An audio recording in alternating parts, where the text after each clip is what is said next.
On this episode, I share part 2 of our life-saving home maintenance tips. Turn up, let's go.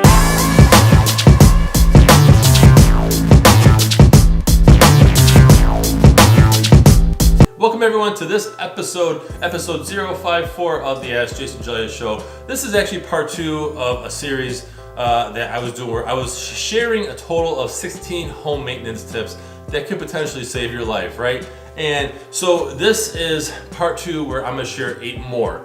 So in case you missed part 1, that is episode 053. I'll put the link below in the comments. In the description, I'll put that in there. But basically, that is definitely a video that you want to watch. So I really appreciate you guys tuning in here. Out of all the things that you could watch, you're watching this show, and I trust that you are getting value from this. So we're gonna go ahead and dive right into it.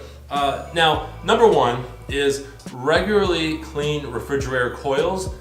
Vacuum around your fridge, especially on the bottom, right? The coils in the back, all that. Okay, roll out the refrigerator. It's fairly easy, and vacuum out all the dust and grime behind there. Okay, it does build up. You want your fridge to run smooth and efficient. Okay. Number 2 is if your house has radiators or condo, all right, bleed your radiators out once a year. Now, I couldn't tell you anything about that, so I recommend looking it up or getting with a professional. If you need a referral, I have some. But basically, bleed out your radiators every year if that applies to you. Number 3, keep your gutters in top condition. Make sure they're clear. Gutter guards have been known by the experts that I know.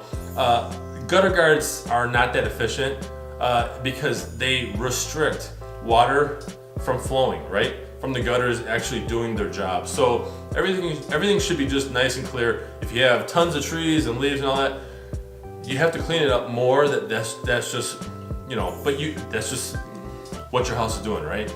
It's collecting all those leaves. But you want to make sure that you clean out your gutters often, usually spring and fall, but more times if you have a lot of trees by you.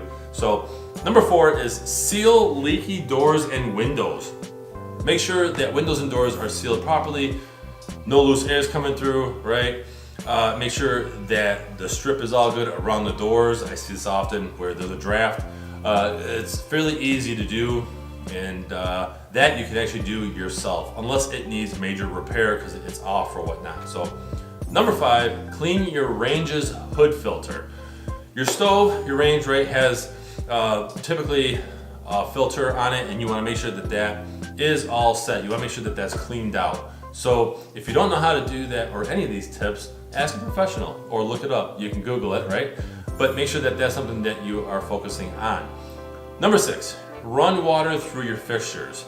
This may not apply to a lot of you, but I have seen this in terms of empty nesters where they're not using an upstairs bathroom at all because the kids moved out and they only use the ground floor or whatnot. So just once in a while, right, at least once a week, run the faucet a little bit to keep things going so that sediment and all that stuff doesn't actually stay in there and build up. So keep that stuff running. Flush the toilet once in a while. It ensures that everything is still working. So number 7, check air filters at least once a month. You should really check these on your furnace once a month. Some filters state that they're good for 3 months, and that's perfectly fine. However, there may be conditions in your home or whatnot that are causing the filter to basically die out in a month or 2. So always check it once a month. It's a simple thing, right? Put it in your phone calendar event that, hey, I gotta check this once a month, because filters are not that expensive and it's a cheap way to make sure that everything is running smoothly and your furnace is not running harder than it has to. Number 8, give your HVAC a complete tune-up. So on the same note, what I recommend is you have a professional come out once a year to tune up your furnace to make sure that everything's running smooth. And I would actually do this in the spring and summer, because come winter, a lot of times people wait, right? Like I speak with professionals and they're saying, oh, people wait until their furnace is being used a lot.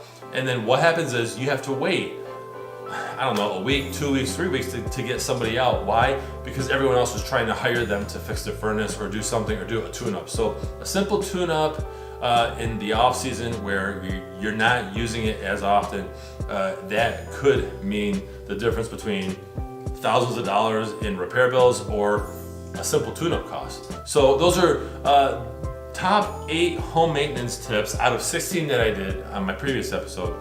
I hope you guys found this valuable. Be sure to like, comment, subscribe, follow, wherever you're watching this. Visit my website, it's allabouttherealestate.com. Follow me on social media.